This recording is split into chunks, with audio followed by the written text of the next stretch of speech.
नमस्कार, मैं हूं सौम्या और आप देख रहे हैं डीएनए न्यूज़। चलते हैं खबरों की ओर। धमतरी की दो दिव्यांग बेटियों ने अपने हौसलों की उड़ान से बड़ी कामयाबी हासिल की है। अपने हिम्मत ही दृढ़ संकल्प के बदौलत रजनी और चंचल ने काठमांडू से माउंट एवरेस्ट के प्रथम बेस कैंप तक 5364 मीटर ऊंचे पहाड़ पर चढ़ाई कर विश्व रिकॉर्ड बनाया है। इस कामयाबी को पाने के लिए अच्छे खासे तंदुरुस्त लोगों के भी पसीने छूट जाते हैं, जिसे एडजेक्ट फाउंडेशन संस्था की दिव्यांग बेटियों ने बड़ी आसानी से हासिल कर लिया। वहीं धमतरी पहुंचने पर दोनों दिव्यांग बेटियों का शहर वासियों ने भव्य स्वागत किया। दरअसल दिव्यांग चंचल सोनी जन्म से उनका एक पैर नहीं है, वहीं रजनी जोशी 60% दृष्टि बाधित है। दिव्यांग होने के बाद दोनों ने कई उपलब्धि हासिल करने के साथ ही कई मेडल भी मिल चुके हैं।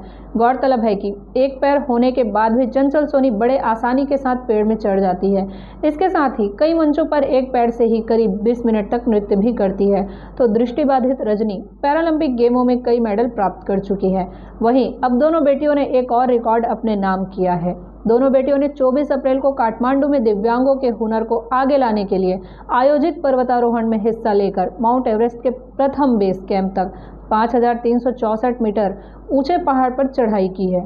दिव्यांग चंचल और रजनी ने बताया कि पर्वतारोहण के दौरान उनको कई तरह की दिक्कतों का सामना करना पड़ा, लेकिन मन में ठान लिए थे कि उनको ये कामयाबी हासिल करना है और उनके मजबूत इरादे के आगे माउंट एवरेस्ट भी पहुंचना पड़ गया। मैं माउंटिंग करने गई थी, ईबीसी कंप्लीट करने गई थी और वहाँ बहुत सी परेशानियाँ आई थी। जैसे मेरा तो शुरू में स्टिक ही टूट गया था, तो मैं सोची थी चल नहीं पाऊँगी करके, और मेरा हौसला सब लोग मेरे टीम वालों ने मेरा हौसला बढ़ाया, कर लोगी ऐसे करके, तो मैंने ईबीसी कंप्लीट किया। हम लोग 10 दिन में ईबीसी चढ़ाई की। मेरा तो बचपन से सपना था कि मैं माउंटिंग करूं, और चित्रसेन सर से मिली तो पता चला कि वो माउंटिंग करते हैं, तो उन्होंने मुझे मौका दिया, तो मैं आगे बढ़ी। मुझे बहुत खुशी हो रही है कि मैंने अपना वर्ल्ड रिकॉर्ड बनाया है और ईबीसी कंप्लीट किया है, और आगे और करना चाहूँगी ऐसे। जी, हमें चौड़ाई के दौरान बहुत सारी दिक्कतें आई, जैसे कि बड़े बड़े चट्टान थे, जंगल एरिया था, और जो झूलन भी जाता था सबसे ज़्यादा खतरनाक था, क्योंकि ऐसा लगता था जो झूलन भी जो वो हवा से लटका, और जब हवा करता था तो बहुत ज़्यादा हिलता था, और नीचे खाई था और बहता नदी था, तो काफ़ी डर लगता था कि अगर हम गिरेंगे तो सीधा खाई में ही गिरेंगे, ऐसे काफ़ी डर था। जब स्नोफॉल हुआ तो बहुत दिक्कतें हुई, क्योंकि स्नोफॉल हुआ तो आगे भी कुछ नहीं दिखाई देता था, ना पीछे भी कुछ दिखाई नहीं देता था, और जो रास्ते थे वो भी स्नोफॉल की वजह से पूरा ढक चुका था और स्लिप होता था, तो हमें चलने में बहुत सारी दिक्कतें आई। और जैसे जैसे हम आगे बढ़ते गए, ऑक्सीजन की कमी हुई, हमें ऑक्सीजन की दवाई खाते थे, वहाँ पानी भी बहुत ज़्यादा ख़राब था, हम पानी की में भी फ़िल्टर करके पीते थे। जिन्होंने मुझे सहयोग किया, और जो मेरे एडजेक्ट फाउंडेशन के संस्था का है, क्योंकि जब मैं गाँव में थी तो मेरे को कोई नहीं जानते थे, लेकिन आज मैं यहाँ हूँ तो मैं एडजेक्ट फाउंडेशन के बदौलत हूँ। और जो ईबीसी कंप्लीट की हूँ वो चित्रसेन साहू सर के थ्रू की हूँ, कि उन्हीं ने मुझे मौका दिया तभी मैं कर पाई, अगर उन्होंने मौका नहीं दिया तो शायद मैं आज यहाँ नहीं होती।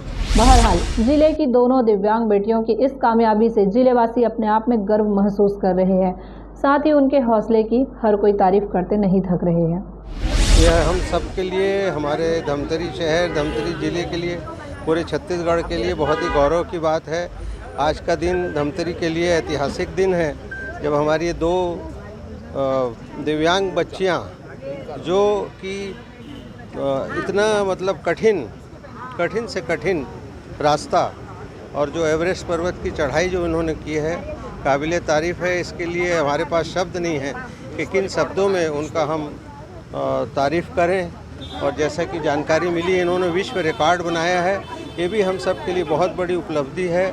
मैं तो ये हम सब के लिए प्रेरणादायी है कि हम अगर किसी भी हम परेशानी में हो, चाहे हमारे शारीरिक रूप से हम कमज़ोर हों, यदि हमारे हौसले बुलंद हैं तो हमारा लक्ष्य अगर हम निर्धारित करते हैं तो हम निश्चित रूप से उस लक्ष्य को पाने में हम सफल होते हैं। ये इन दोनों बच्चियों ने आज करके दिखाया है, और हम आज इतने मतलब गदगद हैं, इतने प्रसन्न हैं कि ऐसी बिटिया जिन लोगों ने हमारा धमतरी शहर का और पूरे छत्तीसगढ़ का नाम रोशन किया है, उनको खूब खूब आशीर्वाद है। पूरे क्षेत्र की जनता की ओर से उनको शुभकामनाएं हैं, बधाई है, वो स्वस्थ रहें।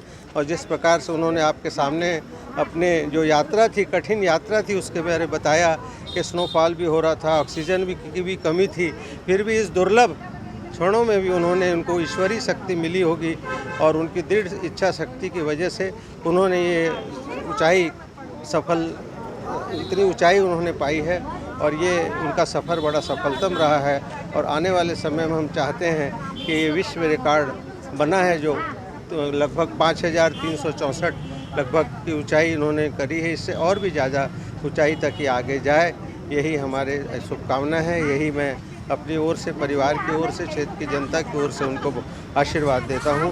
और हम सब प्रेरणा लें कि लक्ष्य यदि तय है और हमने तय कर लिया तो कोई रास्ता कठिन नहीं है, कोई भी या लक्ष्य को हम पार कर सकते हैं। उनका बड़ा सौभाग्य है कि हम 2 बच्चियों का स्वागत कर रहे हैं और इन्होंने बहुत कठिन परिश्रम करके इतनी ऊंचाई चढ़ी है और ये विश्व रिकॉर्ड भी इन्होंने बनाया है। मैं दोनों को बहुत बहुत बधाई देता हूँ और धमतरी शहर से निवेदन करता हूँ ऐसे दोनों बच्चियों को खूब प्रोत्साहित करें, इनकी शाला, इनकी संस्था इनको प्रोत्साहित करें ताकि आने वाले समय में और ऊंचा रिकॉर्ड ये बना सकें। मेरा इनको आशीर्वाद है, शुभकामनाएं हैं।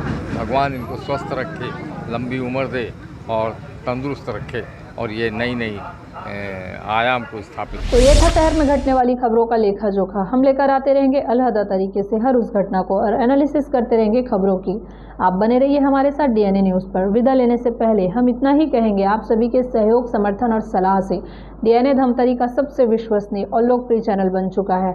हमें उम्मीद है कि हमारा यह विश्वास हमेशा बना रहेगा क्योंकि ये आपका अपना चैनल है। जय हिंद, जय छत्तीसगढ़, जय धमतरी।